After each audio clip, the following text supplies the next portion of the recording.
nosso homenageado de hoje foi engenheiro, militar, funcionário público, escritor, jornalista e professor, autor da imponente obra Os Sertões. Estamos falando de Euclides da Cunha. Euclides Rodrigues Pimenta da Cunha nasceu na Fazenda da Saudade, em Santa Rita do Rio Negro, hoje Euclidlândia, distrito de Cantagalo, no estado do Rio de Janeiro, no dia 20 de janeiro de 1866. Era filho de Manuel Rodrigues da Cunha Pimenta e Eudósia Alves Moreira da Cunha. Órfão de mãe aos 3 anos, ele e a irmã mais nova, Adélia, passaram a ser criados pelos tios, Urbano e Rosinda, em Teresópolis, mas não por muito tempo. Em 1870, a tia também morreu. As crianças passaram aos cuidados de tia Laura, em São Fidélis. Em 1877, ele foi viver com os avós maternos em Salvador. A instabilidade familiar refletiu-se também nos estudos. Ele foi de escola em escola até se matricular no Colégio Aquino, onde descobriu os ideais republicanos sob orientação de Benjamin Constant. Em 1884, publicou o primeiro artigo, A Viagem.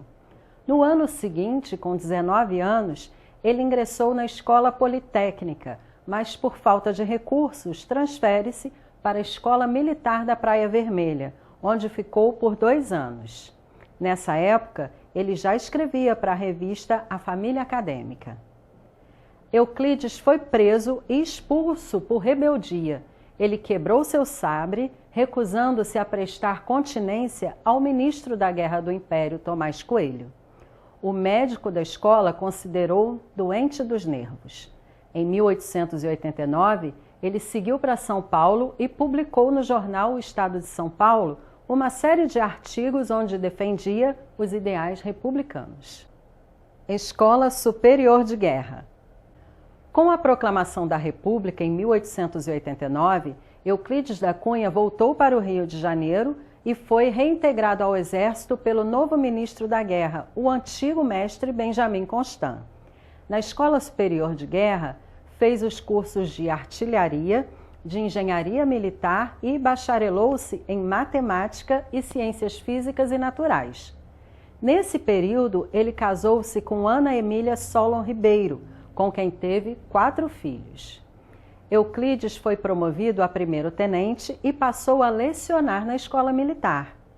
Em 93, Euclides foi para São Paulo trabalhar na administração da Estrada de Ferro Central do Brasil.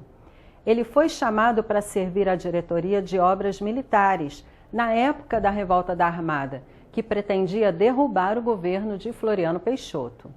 Mesmo leal a Floriano, criticou o governo na Gazeta de Notícias. Foi contra os maus-tratos aos presos políticos e contra a pena de morte. Euclides foi mandado para a cidade de Campanha, em Minas Gerais, quando foi encarregado de construir um quartel. Desiludido, ele desligou-se do exército e dedicou-se aos estudos de problemas brasileiros. Nomeado superintendente de obras públicas de São Paulo em 1896, Euclides da Cunha foi trabalhar em São Carlos do Pinhal. Guerra de Canudos. No dia 5 de outubro de 1897, terminou o que seria um dos maiores conflitos da história do Brasil, a Guerra de Canudos. Um confronto entre o exército brasileiro e os integrantes de um movimento popular e messiânico liderado por Antônio Conselheiro. O conflito teve início em 1896 na região de Canudos, interior da Bahia. Após a derrota de 3 expedições militares contra a comunidade religiosa, a destruição total do arraial tornou-se prioridade para o governo brasileiro.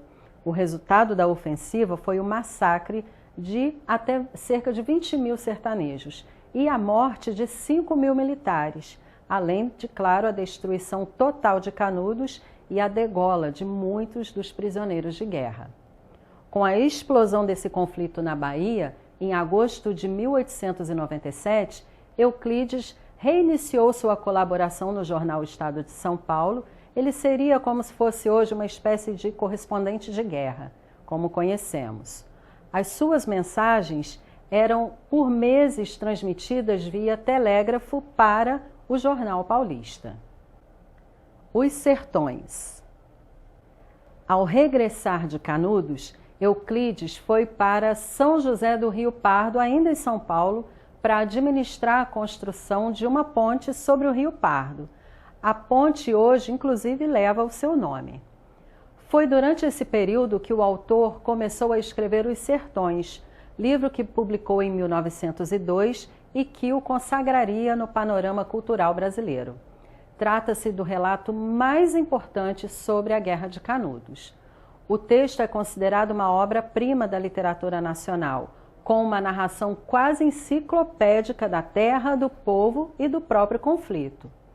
Com a obra, Euclides pretendia não apenas contar o que presenciara no sertão, mas munido de teorias científicas como determinismo, positivismo e conhecimentos que ele tinha de sociologia e também de geografia, ele pretendia compreender e explicar o fenômeno empiricamente. O texto constitui uma narrativa com estilo literário, mas com riqueza histórica e, claro, um refinado rigor científico. O retorno ao Rio e a morte trágica.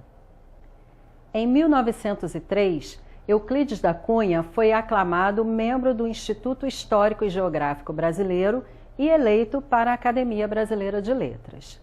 Ao voltar ao Rio, Euclides trabalhou no Itamaraty ao lado do Barão do Rio Branco. A convite do próprio Itamaraty, ele participou da comissão para fixar os limites geográficos entre Brasil e Peru. Nessa época, ele contraiu malária em Manaus e, ao retornar da Amazônia, ele voltou a manifestar sintomas de uma antiga tuberculose. Em 1909, ele prestou concurso para o Colégio Pedro II, aqui no Rio, onde lecionou por menos de um mês. É que nessa época o seu casamento começou a ruir ao descobrir que Ana o traía com um tenente do exército, o Dilermando de Assis, um rapaz bonito e bem mais novo do que ela. Embora Ana quisesse, Euclides não se separou. Ele remoía o ódio e chamava o filho Luís de espiga de milho no meio do cafezal. O menino era louro, como Dilermando, enquanto os outros filhos eram morenos. Em 1906, enquanto o marido se tratava da tal da malária que a gente contou, Ana teve outro filho, chamado Mauro, mas o bebê viveu apenas 7 dias. Num sábado, o filho Solon, de 17 anos, ouviu o pai anunciar: "Amanhã tudo se acaba, mato-os." Euclides tomou emprestado um revólver e no domingo pegou o trem. Ele parecia nervoso ao entrar na casa 214 da Estrada Real de Santa Cruz, no bairro de Piedade, no Rio de Janeiro. Falou que queria ver o dono da casa e avisou que estava ali para matar ou morrer. Euclides perguntou pela mulher e foi entrando. Disparou 2 vezes contra Dilermando, que era oficial do exército, mas também era atirador, e que logo sacou sua arma e atingiu o pulmão direito do escritor, que infelizmente caiu morto. 5 anos depois, seu filho Euclides da Cunha Filho, o Quidinho, tentou vingar o pai e teve o mesmo fim. Ele também morreu pelas mãos de Dilermando. Depois da morte de Euclides da Cunha e de sua absolvição, Dilermando se casou com a viúva, Ana, em 12 de maio de 1911, indo o casal morar em Bagé, no Rio Grande do Sul. Em 1926, quando Ana já contava com seus 54 anos, Dilermando se separa dela, indo morar com uma mulher bem mais jovem.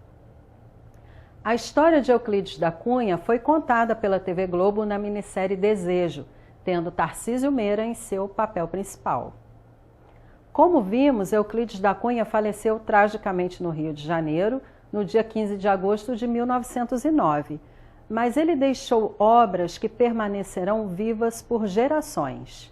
Os Sertões, de 1902, Contrastes e Confrontos, de 1906, Peru versus Bolívia, 1907, Castro Alves e seu Tempo, 1908, e A Margem da História, de 1909. E chegou o momento de ler um trechinho do pensamento desse grande autor. Não é o bárbaro que nos ameaça, é a civilização que nos apavora. Estamos condenados à civilização. Ou progredimos ou desaparecemos. Viver é adaptar-se. Euclides da Cunha. Eu espero que vocês tenham gostado de conhecer um pouco mais sobre o Euclides da Cunha, esse autor importantíssimo para a história da nossa literatura. Semana que vem eu espero você para mais um Trilhas Literárias. Até lá!